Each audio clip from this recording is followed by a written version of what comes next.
ఆంధ్రప్రదేశ్లో మరో 4 నెలల్లో ఎన్నికలు జరగబోతున్న నేపథ్యంలో రాజకీయ సమీకరణాలు శరవేగంగా మారుతున్నాయి. 5 సంవత్సరాల తర్వాత ఎలాగైనా సరే అధికారంలోకి రావాలని టీడీపీ జనసేనతో కలిసి ప్రయత్నం చేస్తుంటే తమ అధికారాన్ని నిలబెట్టుకోవాలి అని వైఎస్ఆర్సీపీ ప్రయత్నం చేస్తుంది. ఈ నేపథ్యంలోనే ఆంధ్రప్రదేశ్లో జరుగుతున్నటువంటి రాజకీయ పరిస్థితులపైన టైమ్స్ నౌ సంస్థ ఒక సర్వేని నిర్వహించింది. ఆ సర్వే రిపోర్ట్ ఇప్పుడు ఆంధ్రప్రదేశ్ రాజకీయాల్లో ప్రకంపనలు సృష్టిస్తోంది. 25 ఎంపీ స్థానాలకు గాను 24 నుంచి 25 స్థానాలను వైఎస్ఆర్సీపీ గెలుచుకోబోతుంది అంటూ టైమ్స్ నౌ సర్వే తమ రిపోర్ట్ను వెల్లడించిన నేపథ్యంలో అసలు ఈ సర్వేలో వాస్తవం ఉందా లేదా అనే అంశానికి సంబంధించి మనతో మాట్లాడేందుకు మాజీ మంత్రివర్యులు మైసూరారెడ్డి గారు మనతో ఉన్నారు. ఆయనతో మాట్లాడదాం. సార్ నమస్తే. సార్ నమస్తే. సార్, ప్రస్తుత రాజకీయ పరిస్థితుల మీద టైమ్స్ నౌ సంస్థ ఒక సర్వే నిర్వహించింది. ఆ సర్వే రిపోర్ట్ ఇప్పుడు ఆంధ్రప్రదేశ్ రాజకీయాల్లో పెను ప్రకంపనలు అయితే సృష్టిస్తుంది. 24 నుంచి 25 ఎంపీ స్థానాలను వైఎస్ఆర్సీపీ కైవసం చేసుకోబోతుంది అంటూ కూడా ఆ సంస్థ ఒక సర్వేని ఇచ్చింది, రిపోర్ట్ని వెల్లడించింది. సార్, ఈ సర్వేలో వాస్తవం ఉందా? ప్రజల అభిప్రాయాలకు దగ్గరగా ఈ సర్వే ఉందా అంటే ఏం చెప్తారు సార్? ప్రజల అభిప్రాయాలకు అది దగ్గర ఉన్నట్టు కనపడదు. ఎందుకంటే ప్రజలను ఎవరిని పలకరించినా, ఎవరిని మాట్లాడినా, ఎవరితో చర్చించినప్పుడు కూడా వాస్తవ పరిస్థితుల్లో అటువంటి వేవ్ లేదు. ఓకే, ఆ పరిస్థితి లేదు. ఎక్కడ అడిగినా కానీ తెలుగుదేశము జనసేన కలిస్తే కొంచెం వైఎస్ఆర్సీపీకి ఇబ్బందికర పరిస్థితి అని చెప్తుంటారు జనరల్గా. సర్వేలు కూడా చాలా ఇటీవల కాలంలో చాలా చూశాను నేను. ఒక్కొక్క సర్వే ఒక రకంగా వస్తుంది. కొన్ని సర్వేలు అయితే టీడీపీకి అనుకూలంగా మెజారిటీ సీట్లు వస్తాయని. ఈ దినం వచ్చిన ఈ సర్వే అయితే నేను చూడలేదు పేపర్లలో ఎక్కడ. టైమ్స్ నౌలో వచ్చిండొచ్చు. బట్ ఈ సర్వేని చూసి జనం ఎవరు ఓట్లేయరు. వాళ్ళకి ఎవరి మీద విశ్వాసం కలుగుతుందో వాళ్ళ మనోభావాలకు అనుగుణంగానే ఓటు చేస్తుంటారు సర్వేలు. ఎందుకంటే చాలా పార్టీల్లో పార్టీకి అనుకూలంగా వాళ్ళు సర్వే చేసి రిపోర్ట్ ఇస్తుంటారు. వాస్తవానికి దూరంగా ఉంటాయి. కొందరు మాత్రం క్రెడిబిలిటీ కోసం, వాళ్ళ సర్వేల క్రెడిబిలిటీ కోసం కొన్ని వాస్తవాలు బయట పెడుతుంటారు. ఎవరు డబ్బులు ఎవరికి చేసినారో తెలియదు కదా.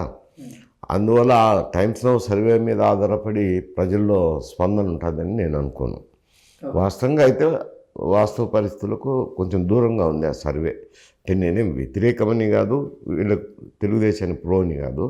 జనరల్గా ప్రజలతో మాట్లాడినప్పుడు కనపడే భావాలు వేరున్నాయి. ఏంట సార్, ఇంకొకటి సార్, అసలు అంటే ప్రస్తుతం 175 స్థానాల్లో 82 స్థానాలకు పైగా సిట్టింగ్ ఎమ్మెల్యేలు ఎవరైతే ఉన్నారో వాళ్ళందరినీ కూడా జగన్మోహన్ రెడ్డి రానున్న ఎన్నికల్లో మార్చబోతున్నాడు అంటూ కూడా ఒక వార్త బయటకు వచ్చిన నేపథ్యంలో ఏంటి సార్, నిజంగా ఇంతమంది సిట్టింగ్ ఎమ్మెల్యేలను మార్చే అవకాశం ఉందా రానున్న ఎన్నికల్లో జగన్మోహన్ రెడ్డి అంటే ఏం చెప్తారు సార్?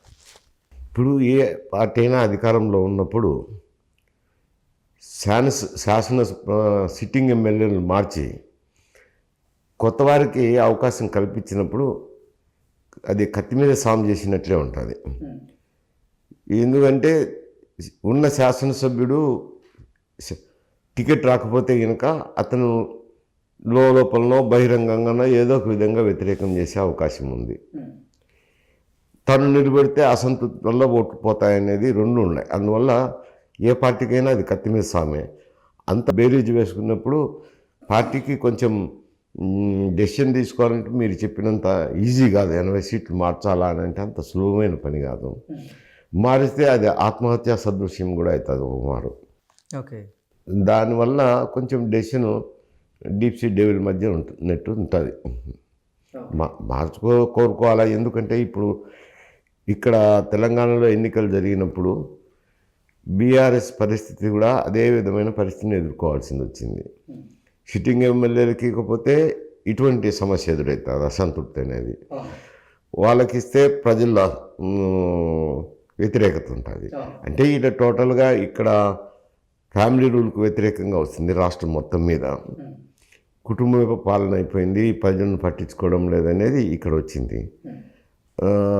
తర్వాత నియోజకవర్గాలకు వెళ్ళినప్పుడు శాసనసభ్యుడి మీద అసంతృప్తి. రెండు కలబోసి ఆ, దాని ఇక్కడ తెలంగాణలో ఎన్నికలు ఆ ఫలితాలు వచ్చాయి. అక్కడ కూడా అదే పరిస్థితి. ఇవ్వకపోతే ఒక ఇబ్బంది, ఇస్తే మరో ఇబ్బంది ఉంది. ఆ రెంటి మధ్యన బేరీజ్ వేసుకొని చేసుకోవాల్సింది ఉంటుంది. పూర్తిగా అట్లా 80, 90, 100% మార్చరు. ఓకే సార్, అంటే అంటే ఆ, ఆంధ్రప్రదేశ్లో ప్రస్తుతం వైఎస్ఆర్సీపీ పార్టీ మీద ప్రజా వ్యతిరేకత వెలువెత్తుందని అది గ్రహించినటువంటి జగన్మోహన్ రెడ్డి అంటే ఆ ప్రజా వ్యతిరేకత ఎవరి మీద అయితే ఉందో ఆ ఎమ్మెల్యేలందరూ కూడా మార్చేటువంటి ప్రయత్నం చేస్తున్నాడు. అందులో భాగంగానే 80కి పైగా సిట్టింగ్ ఎమ్మెల్యేలు ఎవరైతే ఉన్నారో వాళ్ళని మార్చి కొత్త వారిని ఆ స్థానాల నుంచి పోటీ చేసే అవకాశం ఉందంటూ కూడా ఒక వార్త వస్తున్న నేపథ్యంలో, అంటే 80 మందిని మార్చేటువంటి ప్రయత్నం అయితే జగన్మోహన్ రెడ్డి చేయరు అంటారండి. అంతే కదా. డీప్ సీట్ డెవిల్ మధ్య డెసిషన్ తీసుకున్నట్టు ఈ డెసిషన్ అటువంటి డెసిషన్. అందువల్ల అంతమందిని చేయకపోవచ్చు, కొంతమంది మార్పు చేయొచ్చు, మార్పు చేయకపోవచ్చు. పార్టీ అధినాయకత్వం మీద ఆధారపడి ఉంటుంది. సర్వేలు అందరూ చేయించుకుంటున్నారు కదా, ఇప్పుడు చాలా పార్టీలు సర్వేలు చేయించుకుంటున్నారు, దాని మీద కూడా ఆధారపడుతుంటారు. ఈ ఇతర కారణాలు కూడా దృష్టిలో పెట్టుకోవాల్సింది ఉంటుంది. ఒక్క శాసనసభ్యుడి మీదనే అసంతృప్తి రాదు, ప్రభుత్వం మీద ఉంటాయి, రకరకాల సమస్యలు ఉంటాయి. అన్నిటినీ బేరీజ్ చేసుకొని నిర్ణయం తీసుకోవాల్సింది ఉంటుంది. ఆంధ్రప్రదేశ్లో రానున్న ఎన్నికల్లో వైఎస్ఆర్సీపీ తుడిచిపెట్టుకుపోతుందని జగన్మోహన్ రెడ్డి భావించారు. అలాగే వైఎస్ఆర్సీపీ ఎంపీలు ఎవరైతే ఉన్నారో వాళ్ళు రానున్న ఎన్నికల్లో మేము అసలు పోటీ చేయబోం అంటూ కూడా చేతులు ఎత్తేస్తున్నారని, వాళ్ళు వేరే పార్టీల వైపు వెళ్ళేటువంటి ప్రయత్నం చేస్తున్నారని, వాళ్ళందరినీ నిలువరించేందుకు అందులో భాగంగానే Jaganmohan Reddy team times now సంస్థతో ఒప్పందం కుదుర్చుకొని ఇటువంటి సర్వేలను తెర మీదకి తీసుకొస్తున్నారంటూ కూడా కొంతమంది వార్తలు రాస్తున్న నేపథ్యంలో, ఏంటి సార్ నిజంగానే ఆ ఎంపీలను వెలువరించేందుకే, లేకపోతే కొంతమంది ఎంపీలను పార్టీ మారకుండా చేసే దాంట్లో భాగంగానే జగన్మోహన్ రెడ్డి వెనకుండి ఇటువంటి సర్వే నిర్వహించేలా చేశారా అంటే ఏం చెప్తారు సార్? అంటే దాంట్లో వాస్తవం ఎంత ఉందో ఏమో నాకు తెలియదు పూర్తిగా. సర్వేలు అనేవి ఎవరికో ఒకరికి చేస్తుంటారని ముందే చెప్పాను కదా. అట్లా సర్వేలు నిర్వహించినప్పుడు వారికి అనుకూలంగా కొంత ఫైనల్ రిపోర్ట్లో మార్పులు చేర్పులు చేస్తుంటారు సర్వే సంస్థలో. టైమ్స్ నవ్వుది కూడా ఉండొచ్చు, కాదని లేనా అవునని లేను నేను. లేదు వాళ్ళు ఇండిపెండెంట్గా చేసినారో లేక వైఎస్ఆర్సీపీ తరఫున చేసినారో, ఏ విధంగా చేసినారో నాకు పూర్తి సమాచారం అయితే లేదు. కొన్ని సంస్థలు వాళ్ళ క్రెడిబిలిటీ కోసం చేస్తాయంటే కదా, అప్పుడు చేసినప్పుడు కరెక్ట్ న్యూస్ వస్తుంది. ఈ రాష్ట్రం అంతటా అసలు వైఎస్ఆర్సీపీ వేవ్ నడిచినప్పుడు, ఆ గాలి వీచినప్పుడే 22 మంది ఎంపీలు గెలిచారు. ఈ నేపథ్యంలో ఇప్పుడు కొంచెం ప్రభుత్వం మీద వ్యతిరేకత వీస్తున్న నేపథ్యంలో ఇప్పుడు 24 నుంచి 25 ఎంపీ స్థానాలు గెలిచే అవకాశం ఉందా వైఎస్ఆర్సీపీ పార్టీ కానీ జగన్మోహన్ రెడ్డి గారు కానీ అంటే ఏం చెప్తారు సార్? అంత పూర్తి మెజారిటీ వస్తుందని నేను కూడా అనుకోవడంలే. ఎందుకంటే ప్రజలతో సంబంధాలు ఉండి వాళ్ళతో చర్చించినప్పుడు అంతటి పరిస్థితి ఉన్నట్టు కనపడదు. అప్పుడు పరిస్థితి వేరు.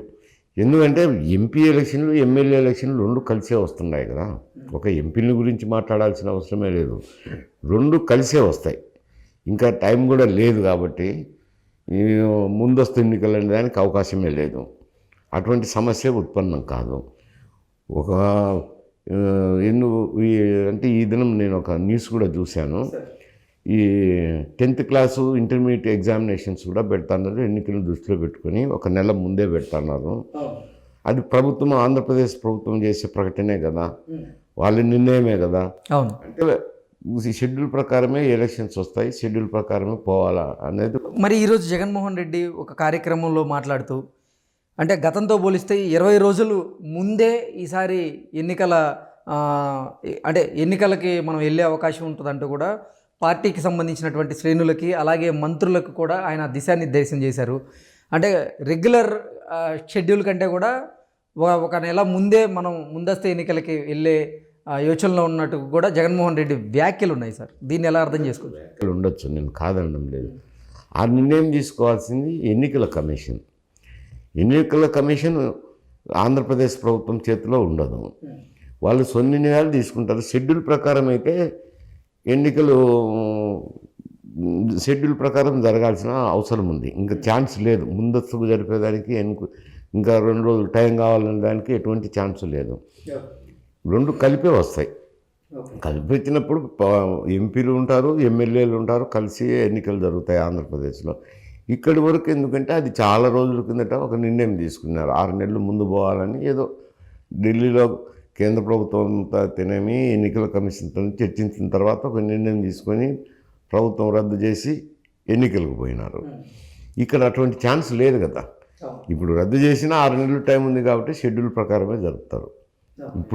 ఇప్పుడైతే అటువంటి ఛాన్సే లేదు. ముందుకు జరిగేదానికి ఎన్నిక జరిగేదానికి కలిసి 2 ఎన్నికలు ఒకటే మరి వస్తాయి. ఓకే.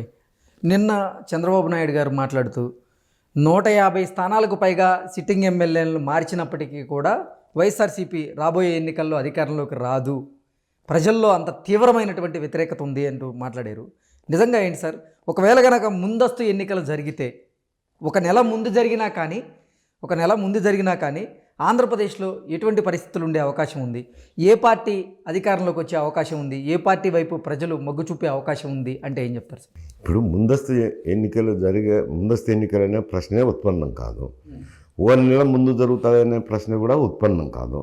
ఇది ఎలక్షన్ కమిషన్ నిర్ణయం అయినప్పుడు షెడ్యూల్ ఎన్నికలు జరగాల్సిన అవసరం ఉంది కాబట్టి అది ఎప్పుడో తీసుకోండాలి. ఆ నిర్ణయం ఎప్పుడో తీసుకొని ప్రభుత్వం రద్దు చేసి ఒక 6 మాసాల ముందే జరిగింటే ఏదన్నా వచ్చే అవకాశం ఉందేమో అని చెప్పచ్చు. ఇప్పుడు ఎన్నికలు వచ్చిన వేళ ఒక మాసంలోనే ప్రకటన రాబోతుంది కదా, 1 మాసమో 1.5 మాసంలోనే రాబోతుంది కాబట్టి ఇప్పుడు అటువంటి ఛాన్స్, అటువంటి ప్రక్రియ జరిగే అవకాశమే లేదు. ఓకే సార్, రెగ్యులర్ షెడ్యూల్ ప్రకారం కనుక ఎన్నికలు జరిగితే అంటే ఆంధ్రప్రదేశ్లో రెగ్యులర్గా జరగని ముందస్తు జరిగే అవకాశం లేదు కాబట్టి రెగ్యులర్గా ఎన్నికలు జరగాల్సిందే. జరిగినప్పుడు కింద పరిస్థితి అయితే వాస్తవంగా ఆలోచన చేసినప్పుడు జనసేన టీడీపీ కలిస్తే, ముందు కూడా చెప్తాంటుంది కదా, కలిస్తే కొంచెం ఇబ్బందికర పరిస్థితి వైఎస్ఆర్సీపీకి. అటువంటి పరిస్థితి కింద.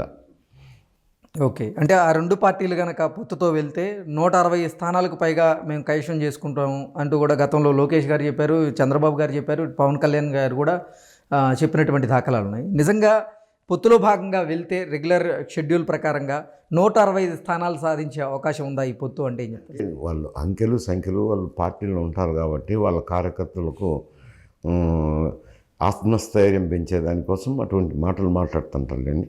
అయితే వాస్తవంగా చూసినప్పుడు ముందున్నది ప్రశ్నే లేదు. జరిగేది షెడ్యూల్ ప్రకారం ఎన్నికలు జరగాల్సిందే. జరిగినప్పుడు 2 పార్టీలు కలిసి వెళ్తే కనుక జనసేన తెలుగుదేశం కొంచెం వైఎస్ఆర్సీపీకి ఇబ్బందికర పరిస్థితులే కనపడుతున్నాయి. ఈ సర్వేల వల్ల వీటిని దృష్టిలో పెట్టుకొని ఎవరు ఓట్లేరు.